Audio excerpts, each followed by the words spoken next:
আজকে আমরা বিজ্ঞানের একটি গুরুত্বপূর্ণ বিষয় সম্পর্কে আলোচনা করব। বিষয়টি হলো পিএইচ ও পিওএইচ। বিষয়টি বলার আগে তোমাদের একটি প্রশ্ন করছি। প্রশ্নটি হলো অ্যাসিড জলীয় দ্রবণে কী আয়ন দেয়? যেহেতু তোমাদের হাতের কাছে পাচ্ছি না, উত্তরটা আমিই দিচ্ছি। অ্যাসিড জলীয় দ্রবণে H+ আয়ন দেয়। উত্তরটা কি আমি ঠিক বললাম? না, উত্তরটা পুরোপুরি ভুল। কোনো অ্যাসিড জলীয় দ্রবণে H+ আয়ন দেয় না। তাহলে কি হবে? সঠিক উত্তরটি হলো অ্যাসিড জলীয় দ্রবণে H3O+ আয়ন দেয়, অর্থাৎ হাইড্রোনিয়াম আয়ন দেয়। এই বিষয়টা তোমরা মনে রাখবে। আরেকটি বিষয় বলছি, এটা কি লিখলাম? H3O+ ion. এইবার এটাকে যখন এইভাবে লিখব, H3O+ থার্ড ব্র্যাকেটের মধ্যে লিখে দেব, তখন আমরা তাকে কি বলবো? H3O+ আয়ন গাঢ়ত্ব, অর্থাৎ হাইড্রোনিয়াম আয়ন গাঢ়ত্ব। এটাকে আমি কি লিখলাম? OH- ion. যেই এটাকে থার্ড ব্র্যাকেটের মধ্যে দিয়ে দেবো, তখন এটাকে কি বলবো? OH- আয়ন গাঢ়ত্ব, অর্থাৎ হাইড্রক্সিল আয়ন গাঢ়ত্ব। অ্যাসিডগুলোকে মোটামুটি দুটি ভাগে ভাগ করা যায়। একটা হচ্ছে লঘু অ্যাসিড আর একটা হচ্ছে গাঢ় অ্যাসিড। গাঢ় অ্যাসিড কোনগুলি? যে অ্যাসিডে, এই মনে করে একটি বিকার আছে, এই বিকারে সামান্য পরিমাণ জলের মধ্যে যদি অ্যাসিডটা অনেক বেশি পরিমাণ থাকে, তাহলে তাকে গাঢ় অ্যাসিড বলে। যে অ্যাসিডে জলটা খুব কম থাকবে, অ্যাসিডটা প্রচুর পরিমাণে থাকবে, অর্থাৎ যে অ্যাসিডে H3O+ আয়নের গাঢ়ত্ব অনেক বেশি থাকবে, তাকে গাঢ় অ্যাসিড বলে। লঘু অ্যাসিডে কি হয়? লঘু অ্যাসিডে জলটা প্রচুর পরিমাণে থাকে, সামান্য 2-4 ফোঁটা এখানে অ্যাসিড দেয়া থাকে, অর্থাৎ এই অ্যাসিডে H3O+ আয়নের গাঢ়ত্বটা খুব কম পরিমাণে থাকে। এখন অ্যাসিডের গাঢ়ত্ব প্রকাশ করা হয় মোলারিটি এককে। হয়েছে? গাঢ় অ্যাসিডের এককগুলি হলো, গাঢ় অ্যাসিডের একক 1 molar acid, 2 molar acid, 5 molar acid, 12 molar acid. এগুলো বিভিন্ন প্রকারের গাঢ় দ্রবণ। তাহলে গাঢ় দ্রবণকে খুব সুন্দরভাবে প্রকাশ করা যায়, লেখা যায় এবং পড়া যায়। এগুলো হচ্ছে লঘু দ্রবণের গাঢ়ত্বের মাত্রা। কত? 0.001 মোলার, 0.0005 মোলার, 0.00001 মোলার। তাহলে কি দেখতে পেলাম? লঘু অ্যাসিডের গাঢ়ত্বকে প্রকাশ করা বা লেখা খুব অসুবিধেজনক। বলতেও যেমন অসুবিধে, লিখতেও সেরকম অসুবিধা। আমাদের দৈনন্দিন জীবনে গাঢ় অ্যাসিডের সেরকম কোনো ব্যবহার নেই। বেশিরভাগ ব্যবহারই হচ্ছে লঘু অ্যাসিডে। বিভিন্ন প্যাথোলজিক্যাল ল্যাবরেটরি, রিসার্চ সেন্টারে এই লঘু অ্যাসিডেরই ব্যবহার প্রচলিত আছে। তাহলে যে অ্যাসিডগুলোকে আমরা সব সময় ব্যবহার করি, তাদের গাঢ়ত্ব সহজ সরলভাবে কিভাবে লেখা যায় সেই সম্পর্কে বিজ্ঞানীরা ভাবনা চিন্তা করতে লাগলেন। সেই ধারণা থেকে, অর্থাৎ লঘু অ্যাসিডের গাঢ়ত্বকে সহজ সরলভাবে প্রকাশ করার জন্য বিজ্ঞানী সরেনসেন একটি নতুন পদ্ধতির কথা ভাবলেন এবং প্রচলন করলেন। সেই প্রচলন পদ্ধতিটি হচ্ছে পিএইচ ও পিওএইচ। হয়েছে? তাহলে পিএইচ আর পিওএইচ আর কিছুই নয়, লঘু অ্যাসিডের গাঢ়ত্বকে সহজ সরলভাবে প্রকাশ করার একটা নতুন পদ্ধতি। কে করলেন? না, বিজ্ঞানী সরেনসেন। তা যেটা বললাম, এটা কিন্তু পিএইচ আর পিওএইচের সংজ্ঞা নয়। এবার আমরা জানতে চাই কাকে পিএইচ বলে এবং পিওএইচ বলে। পিএইচের সংজ্ঞা জানতে গেলে এইটা মনে রাখবে। পিএইচ সমান -log H3O+ আয়ন গাঢ়ত্ব। তাহলে আমরা কাকে কোনো দ্রবণের পিএইচ বলতে বোঝায় ওই দ্রবণে H3+ আয়ন গাঢ়ত্বের ঋণাত্মক লগারিদমকে, যার নিধান বা বেস 10, তাকেই আমরা পিএইচ বলা হয়। ঠিক একইভাবে পিএইচ যদি H3+ আয়ন হয়, পিওএইচ কীরকম হবে এইটা মনে রাখবে। POH is equal to minus log of OH minus ion গাঢ়ত্ব, এর নিধান বা বেস কত 10। তাহলে পিওএইচ কাকে বলে? কোনো দ্রবণে OH মাইনাস আয়ন গাঢ়ত্বের ঋণাত্মক লগারিদম যাদের নিধান বা বেস 10, তাকে পিওএইচ বলা হয়। পিএইচ এবং পিওএইচ কাকে বলে জানলাম, এবার এদের ফুল ফর্ম, কেন পিএইচ বা কেন পিওএইচ বলা হয় সেটা জানব। পিএইচ এর পি কথাটা এসেছে পোটেঞ্জ থেকে, POTENZ। এটি একটি জার্মান শব্দ যার ইংরেজি মিনিং হচ্ছে পাওয়ার বা ক্ষমতা বলা হয়। আর এইচ কথাটা এসেছে H3+ আয়নের গাঢ়ত্ব H দ্বারা প্রকাশ করা হয়। তাহলে প্রোটেঞ্জ অফ H3+ আয়ন গাঢ়ত্বকেই আমরা কি বলি? পিএইচ বলা হয়। এবার লক্ষ্য করো, বিশুদ্ধ জলের পিএইচ কত সেটা আমরা জানতে চাই। মনে রাখবে, বিশুদ্ধ জলে H3+ আয়ন গাঢ়ত্ব থাকে 10⁻⁻7 মোলার। 25 ডিগ্রি সেন্টিগ্রেড উষ্ণতায় বিশুদ্ধ জলে H3+ আয়ন থাকে 10⁻⁻7 মোলার।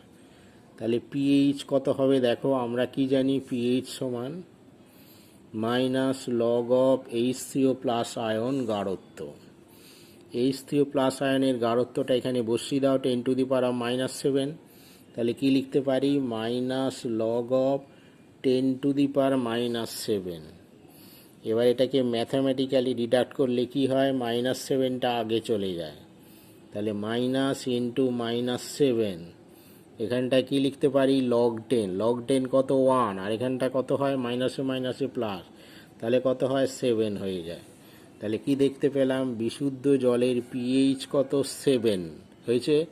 এটা আরেকটি অঙ্ক লক্ষ্য করো, 0.0001 মোলার গাঢ়ত্বের H3+ দ্রবণের পিএইচ কত? তাহলে H3+ দ্রবণের গাঢ়ত্ব কত? 0.0001 মোলার। এটাকে কি লিখতে পারি? এটাকে লিখতে পারি 1 × 10⁻⁻4 মোলার। তাহলে পিএইচ কত? পিএইচ সমান minus log of H3+ ion গাঢ়ত্ব মাইনাস লগ অফ, এখানে বসিয়ে দাও এটা 10⁻⁻4, 10⁻⁻4। এটাকে সিম্পলিফাই করলে এটা আগে চলে আসবে, সমান কি হয়ে যাবে? 4 হয়ে গেল। তাহলে এই গাঢ়ত্বের পিএইচের মান কত হলো? 4 হলো। আরেকটি অঙ্ক লক্ষ্য করো, 0.001 মোলার গাঢ়ত্বের দ্রবণের পিএইচ কত? তাহলে H3+ কত? 0.001 মোলার। এটাকে কি লিখতে পারি? 10⁻³ মোলার। পিএইচ কত? Minus log of H3+ ion গাঢ়ত্ব।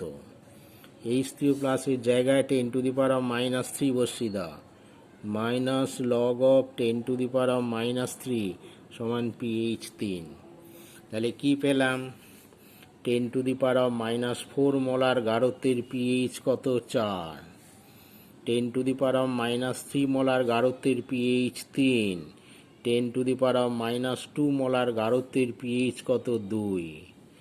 যত H3+ এখান থেকে এদিকে দেখো, যত নিচের দিকে যাওয়া যাচ্ছে H3+ আয়নের গাঢ়ত্বগুলো আস্তে আস্তে বাড়ছে এবং পিএইচের মানটাও আস্তে আস্তে কমছে। তাহলে যত H3+ আয়নের গাঢ়ত্বের মান বাড়তে থাকে, পিএইচের মান তত কমতে থাকে। এটা মনে রাখবে, খুব ইম্পর্টেন্ট বিষয়। তাহলে পিএইচের মান কমলে কি হয়? H3+ আয়নের গাঢ়ত্ব বাড়ে এবং H3O+ আয়নের গাঢ়ত্ব বাড়লে কী হবে? আম্লিকতাও বাড়ে। তাহলে পিএইচের মান যত কমবে তত আম্লিকতা কিন্তু বাড়বে। এটা মনে রাখবে, খুব গুরুত্বপূর্ণ বিষয়। এবার একটি প্রশ্ন লক্ষ্য করো, তাহলে এটা আরও পরিষ্কার হয়ে যাবে।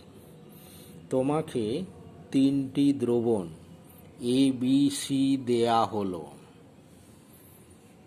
এ বি সি দ্রবণের পিএইচ যথাক্রমে 5, 6 এবং 1 হলে দ্রবণের আম্লিকতার ক্রম কেমন হবে? অর্থাৎ কোনটা বেশি আম্লিক এবং কোনটা কম আম্লিক হবে।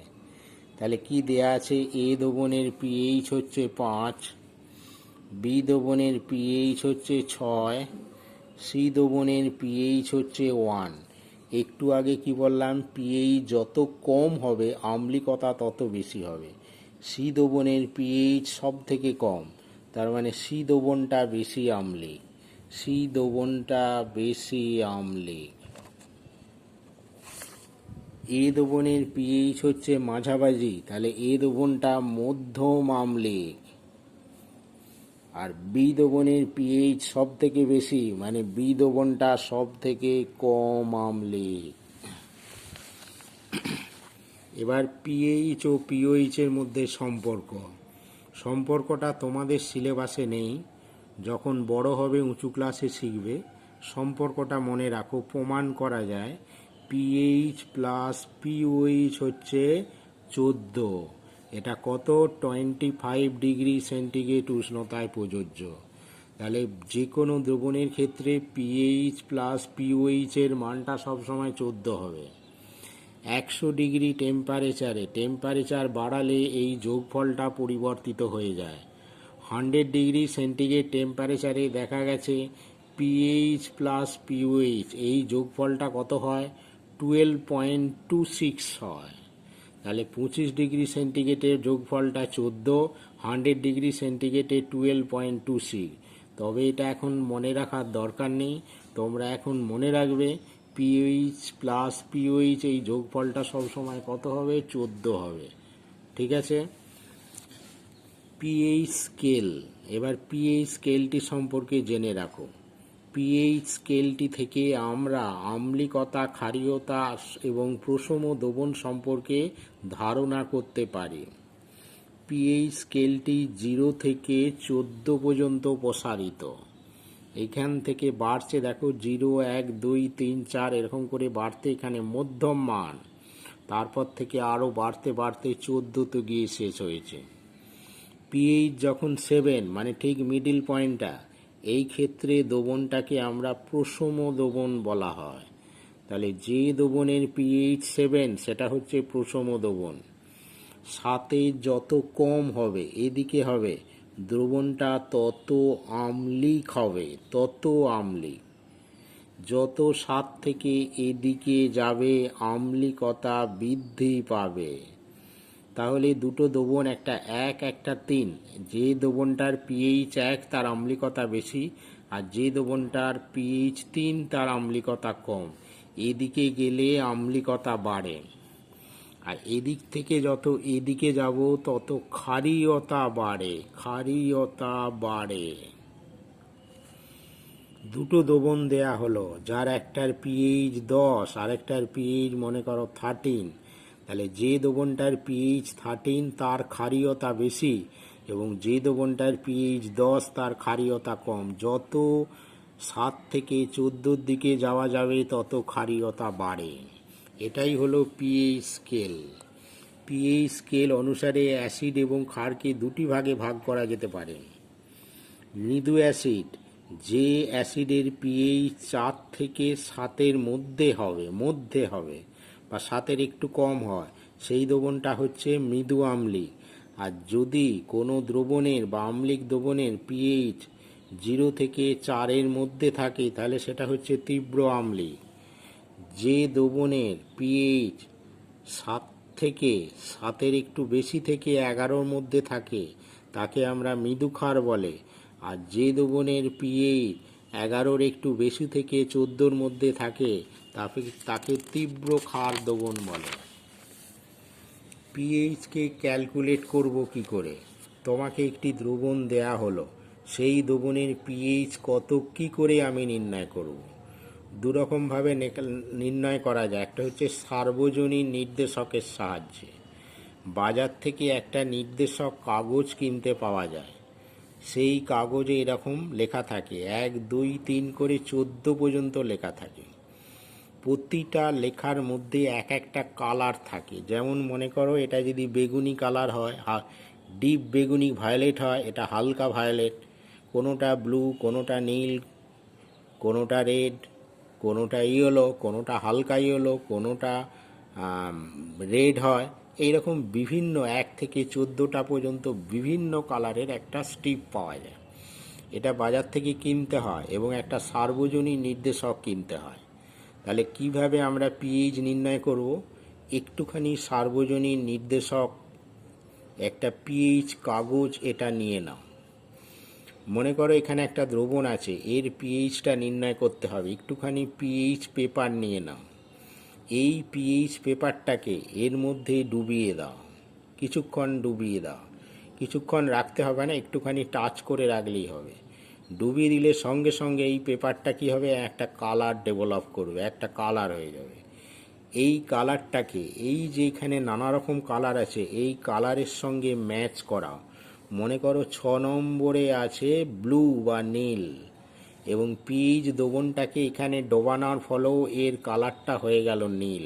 তাহলে এই নীলটা 6-এর সঙ্গে ম্যাচ করলো, অতএব এই দ্রবণটার পিএইচ কত হবে, 6 হয়ে যাবে। এইভাবে পিএইচ পেপারের সাহায্যে খুব সহজ সরলভাবে নির্ণয় করা যায়।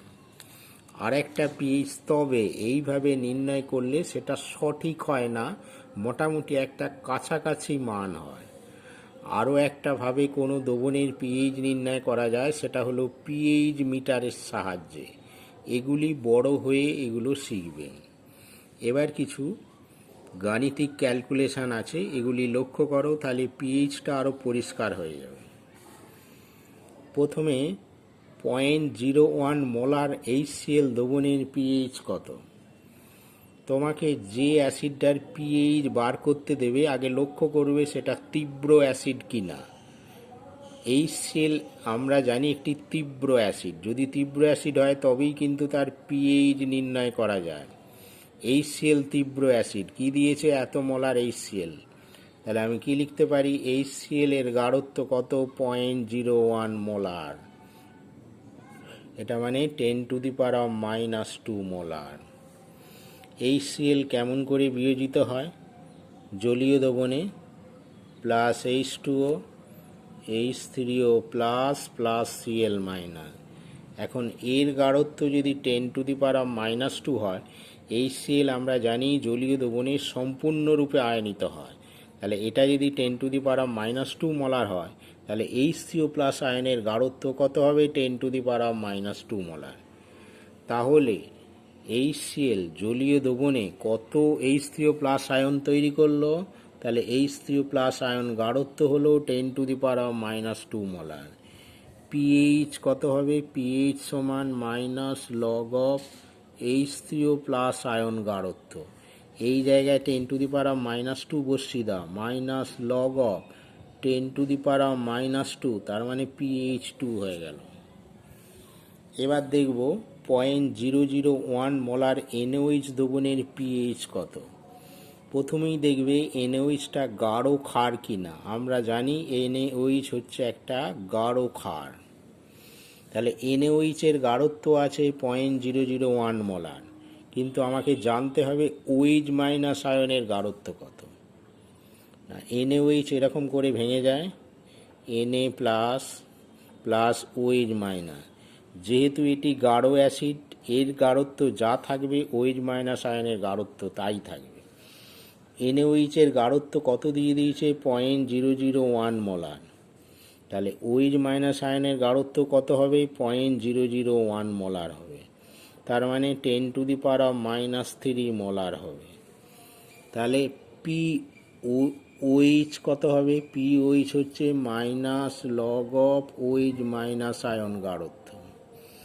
তাহলে -log অফ 10⁻³ তাহলে এটা কত হয়ে গেল, 3 হয়ে গেল। তাহলে পিওএইচ হচ্ছে 3, কিন্তু চেয়েছে পিএইচ। তাহলে পিএইচ কত হবে, এখানটা লিখবে পিএইচ প্লাস পিওএইচ আমরা কত জানি, 14 হয়, 14 হয়। পিওএইচের মানটা 3 বসিয়ে দাও, তাহলে এখানে 3 বসিয়ে দিলে পিএইচের মান কত হবে, 14 মাইনাস 3, তাহলে পিএইচের মান কত হয়ে গেল, 11 হয়ে গেল। তাহলে এই দ্রবণের পিএইচের মান কত, 11। এত মোলার H2SO4 দ্রবণের পিএইচ কত। এখন একটা H2SO4 জলীয় দ্রবণে বিয়োজিত হয়ে দুটো H3O+ আয়ন তৈরি করে। সেই জন্য H2SO4 এর গাঢ়ত্ব যদি 0.05 হয়, তাহলে H3O+ আয়নের গাঢ়ত্ব কত হবে, 2 × 0.05।